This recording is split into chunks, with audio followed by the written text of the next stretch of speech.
Stop a while and listen to my story. I've just come down from the hills. I went there to find my childhood sweetheart midst the roses and the whippoorwills. I returned to look for the old pine tree that haunted my memory so. It was there, she said, she'd be waiting for me when we carved our hearts long ago. But the old pine tree is gone. Still my love for her lingers on. They cut down the old pine tree and they hauled it away to the mill. Canoe! Canoe! Help! They cut down the old Oh, rough. She's not alone in her grave tonight. Woohoo! Nice and clean, man. He knocked a couple feet off the end for us. This is going to be her spot. Right there. In front of my home for the next month or two or three.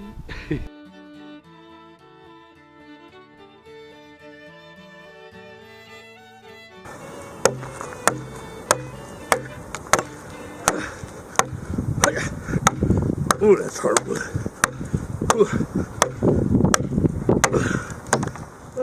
Hi there, my name is Tom Alpel, and I have long dreamed of carving a dugout canoe and paddling it down the river. And this year I had the amazing opportunity to do that, working with Churchill Clark, the great-great-great-great-grandson of Captain William Clark of the Lewis and Clark expedition. Firewood. I intended to carve a canoe out of a cottonwood tree. However, the one I had picked out was just a little bit too small. So instead, I bought this great big old Douglas fir tree from a sawmill and had it hauled out to camp. Which is great, except that the wood is really hard and really full of knots. There it is. That's why we love the chainsaw. Churchill has carved several dugout canoes before, working with traditional hand tools such as the adze. Well, this tree demanded use of the chainsaw, so he used the hand tools, I used the power tools, and then we roped in friends and whoever else we could find to come beat on the tree. Yeah.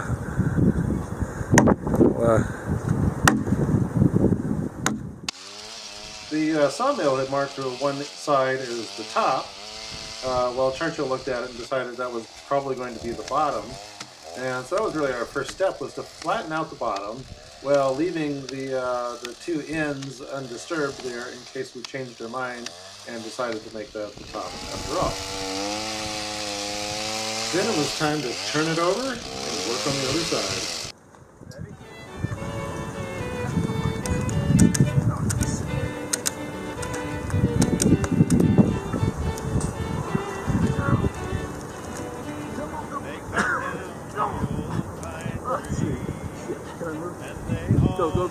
Go, quick. Got it? Hold it for a second. Right. You might have to... Oh yeah, you're gonna have to hold it. Hold that in there. Alright, now it's fine. Just hold it. I got it. There it is.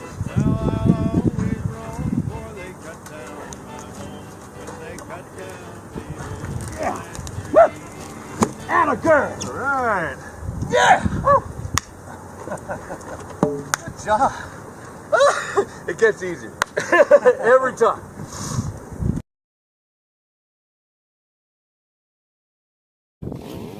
Churchill marked out guidelines along the top of the canoe, and then I took the chainsaw and dug in as deep as I could go to start hollowing out the middle.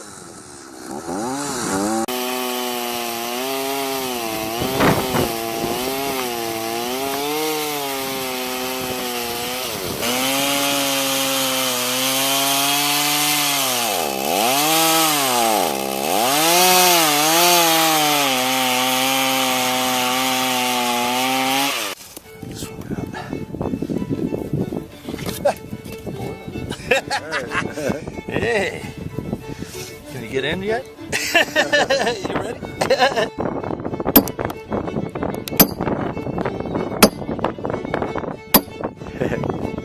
There's another one. There it is. Coming right up. Or that's going down, one or the other. The hardest part is getting that first wedge out. Once that's out of the way, the rest of it should theoretically come out a whole lot easier. Here it goes. It's going.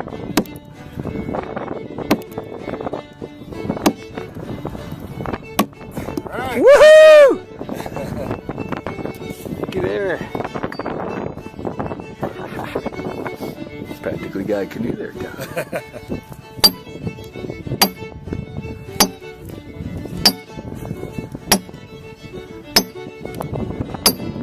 Can hear it. It looks a little slow, but this is only day 2 of the project, so we're really off to a pretty good start. There you go. Nice.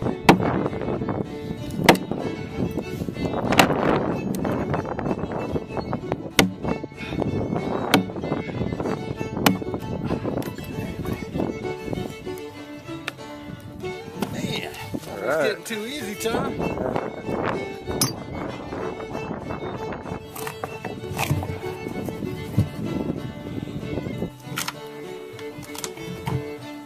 Nice, got it down back to even, it looks like.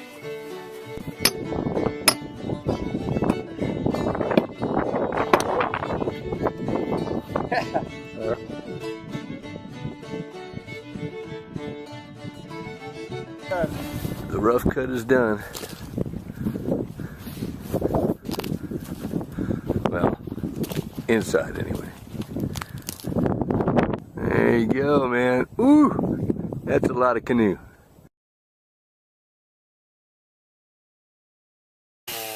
With the inside of the canoe roughed out, it was time to rough out the outside of the canoe, starting by trimming the stern and bow lines.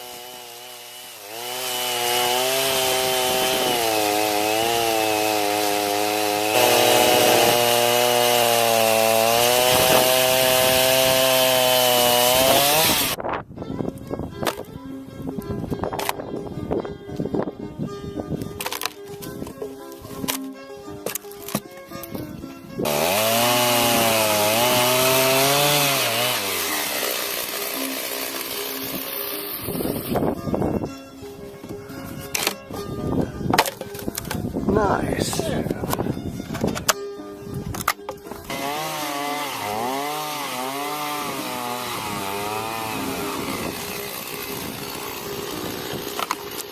Nice.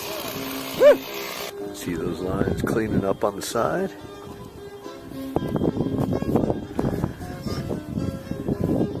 Bow and stern are rough pointed already. This is a functional canoe already, folks. Everything that we trimmed with the saw, we would typically trim numerous times, taking off a little bit at a time, being careful not to go too far. And even though we're just a few days into the project here, it would actually take us months to finish it, being more and more careful as we got closer and closer to the end.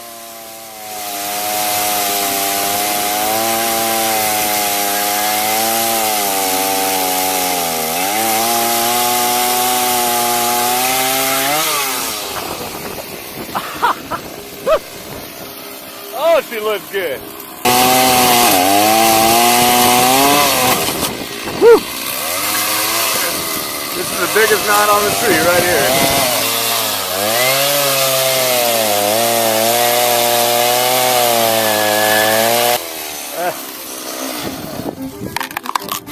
Oh, look at that. Beautiful. Okay, time to flip her back over again. It should be a lot easier now, but you'd hardly know it.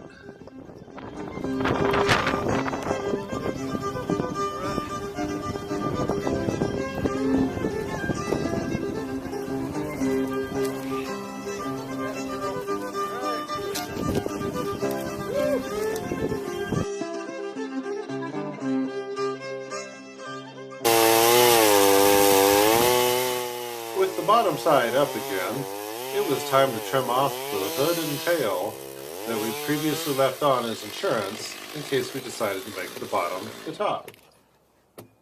Then it was time to attach the log wizard to the chainsaw to give us a more precise tool for flattening the bottom of the canoe. The log wizard is essentially a planer blade that's run by the chain on the chainsaw. It is usually used for debarking trees, but it works well for this project too.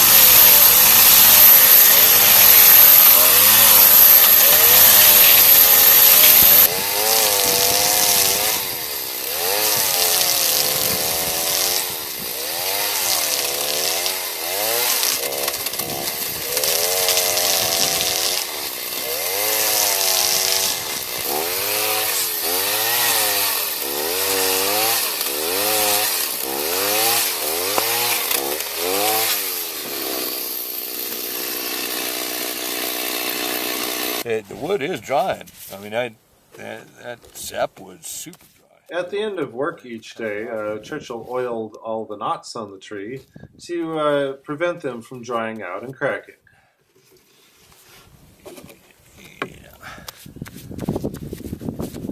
Yeah, see when they get that going around them. I mean, that's sap, it looks like on this, which might not be bad. One of the reasons that the log has to be so big to make a dugout canoe is that all of this soft white sapwood should be removed to get down to the harder, nicer wood underneath to make a really classy canoe. And Churchill used the scarping tool to remove the sapwood, while I continued to plane out the bottom with the log wizard.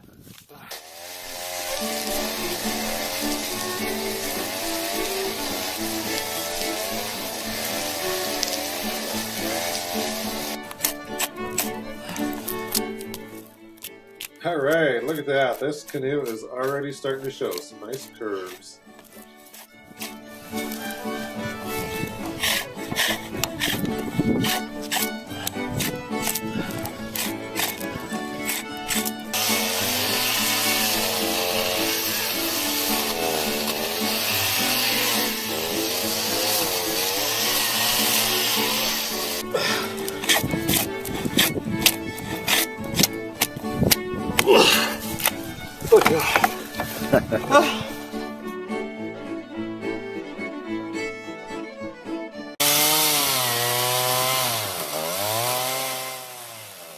We already cut the stern and bow lines once. Now we're doing the cuts again as we get closer and closer to the final shape of the canoe.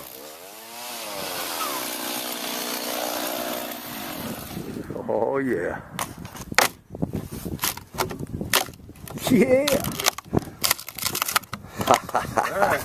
Look at that.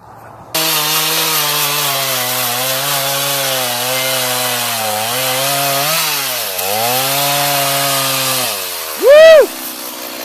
That's pretty. Yeah, you'd be able to steer her right now, man. I'm telling you. Back on the tail end of the canoe, we had some work to do to chop in and try to get to the bottom of a deep cut that I made back when we cut the first set of stern lines. That's what I do, is go down the ridge and then go down one of the two that you create. Just keep doing it. Wherever we end up, that'll determine the final shape of the stern. While I continued chopping away at the stern, Churchill moved up and started shaping the sides and bow lines.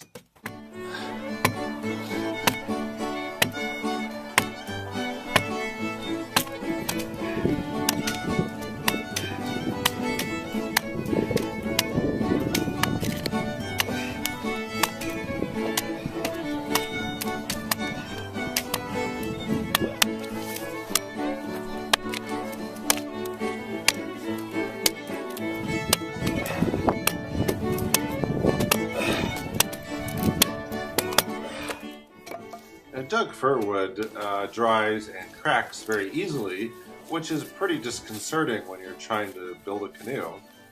We oiled it liberally every day after work, in this case using up some old secondhand oil stain.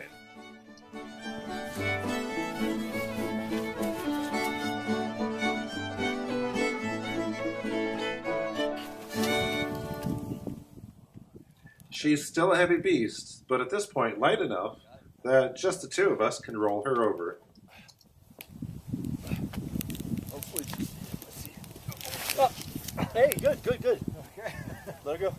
She's sitting. Great, good enough. While the outside of the canoe is starting to shape up pretty nicely, the inside of the canoe still has a long way to go.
We're still only about a week into this project, and you gotta admit, it's really looking good. That deep chainsaw cut in the back went all the way through in one spot, which required some Gorilla Glue to seal it up on the outside, and filled the entire crack with epoxy from the inside.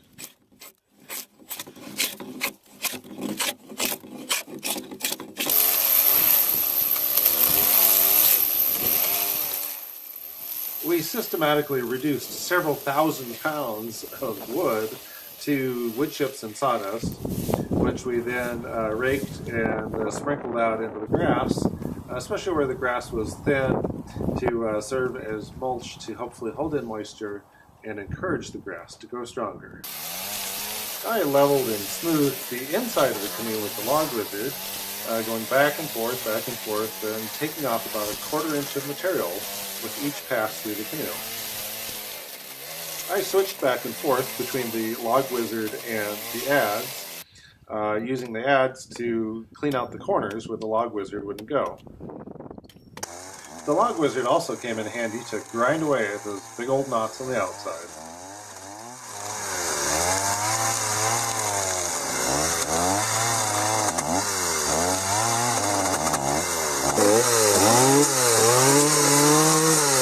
So much better, yeah. At this point, we started thinning out the walls from inside the canoe, being careful to leave plenty of thickness at the top for the gunnels.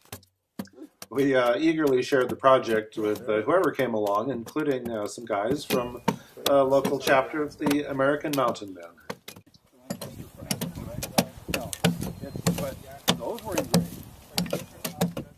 Churchill observed what appeared to be a beaver face in the bow of the canoe with a knot serving as an eye, and he started to work with that to sculpt it out to bring the beaver face to life. I kept going deeper and deeper with the log wizard, back and forth, layer by layer, until I had turned 6 inches of wood to sawdust. While I did a lot of grunt work to remove bulk material, Churchill brought the artistic skill and craftsmanship to sculpt the canoe so that it would be not just beautiful, but also highly functional on the water. And finally, it was time to move the canoe closer to the electricity to start doing some work with the grinder.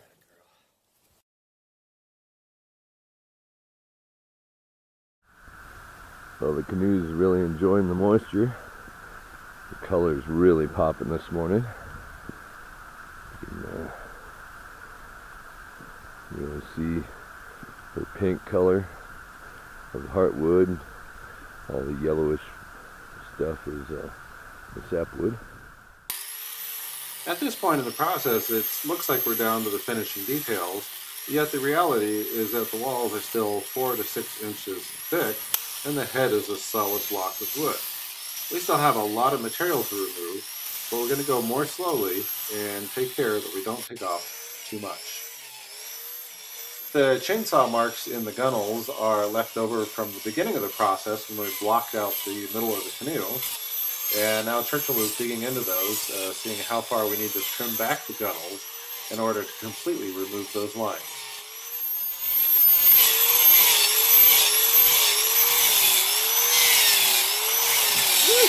Well, I worked all day on one half of the bow, but we were getting her nice, man. Starting to fix that nose. It's a little wacky. Bring it down a little bit and do the final shape. I'm gonna bring this stuff in after I'm done over here. I'm probably gonna bring this eye down and in a little bit to match this one. I think this one's a little bit farther in and certainly down a little bit. Okay, time for brain surgery here. We're going to hollow out the head and get rid of some of this extra weight.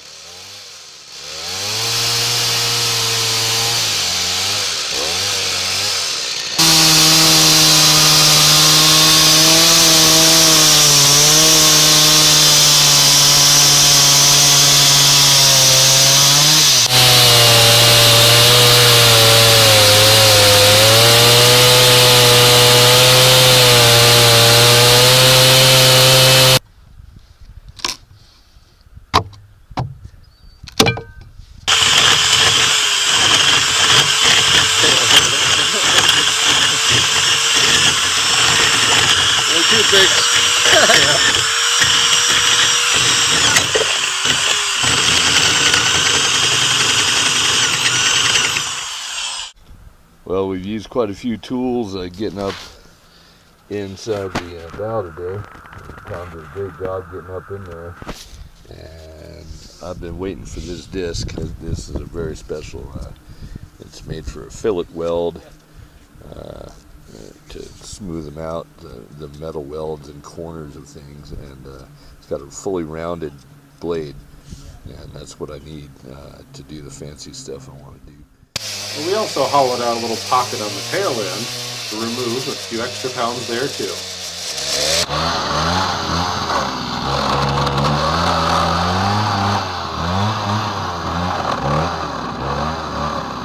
We're getting the shape here on the stern. We are absolutely getting the shape all around. We got the seat shaping up, and I'm getting a good scoop on this side and matching it pretty darn well.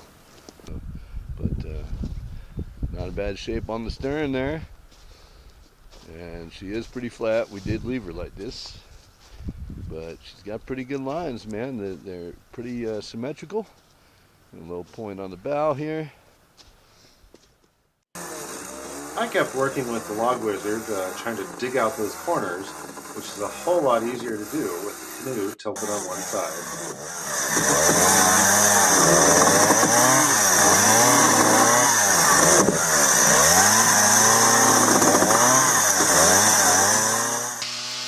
Any handcrafted boat needs a name, and this one is such a beauty that I named her Belladonna Beaver, and here we're cutting out a wedge to better define the tail. Is that pry bar out here? Been working on the port side all day. She's really cleaning up nice, but if you'll notice, look at the wavy lines. That's the cracks opening up as I'm working on it. She really liked the moisture from the last couple days, the rain here and there, and she tightened up quite a bit. I'm trying to get this side done. She's leaking pretty bad, mostly at the ends. This canoe's tough, man, let me tell you. The cracks are beyond me. I decided to go ahead and oil this side. I decided to fill it with water to keep the bottom from cracking anymore. And even though it's leaking out, it's going to take quite a while. And this hopefully will keep it from cracking anymore on the bottom. All right, this is a really big day. Tom's bringing down the gunnels. I asked him to go ahead and use the saw, and we're knocking them down, man. He's going to lose some weight here. It's always scary pulling down the gunnels, but it's one of the last things I do, and there's a reason for it. There's a couple of reasons for it, but it's very important to get this right, and get her even on both sides. And she's going to lose a lot of weight just losing a couple of inches, wide and a couple inches down on each side here. She's going to lose quite a bit of weight. So, there she is. Bella the beaver. Bella the dugout canoe. This is Tom's baby, and I gotta say I'm pretty proud of this canoe.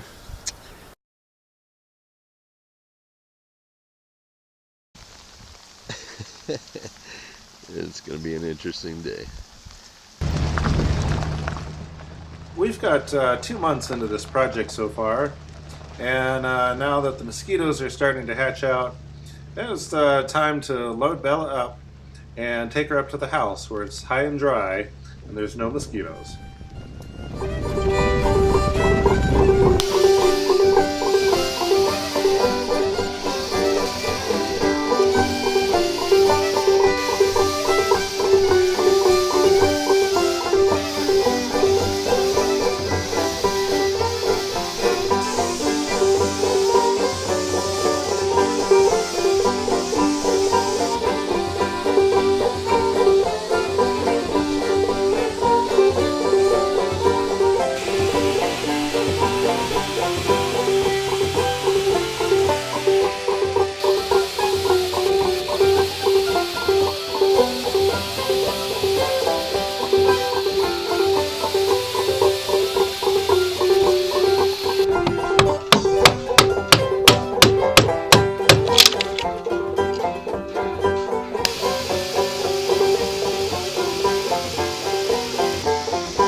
I got the inside of the starboard side done, pretty much. We got the transition smoothed out, and then the bottom is flat as we're gonna, pretty much. She's looking really good. I'm so excited. At long last, we stuffed epoxy deep into all the cracks, finished the finish coats, and then took her out on the water. Woo!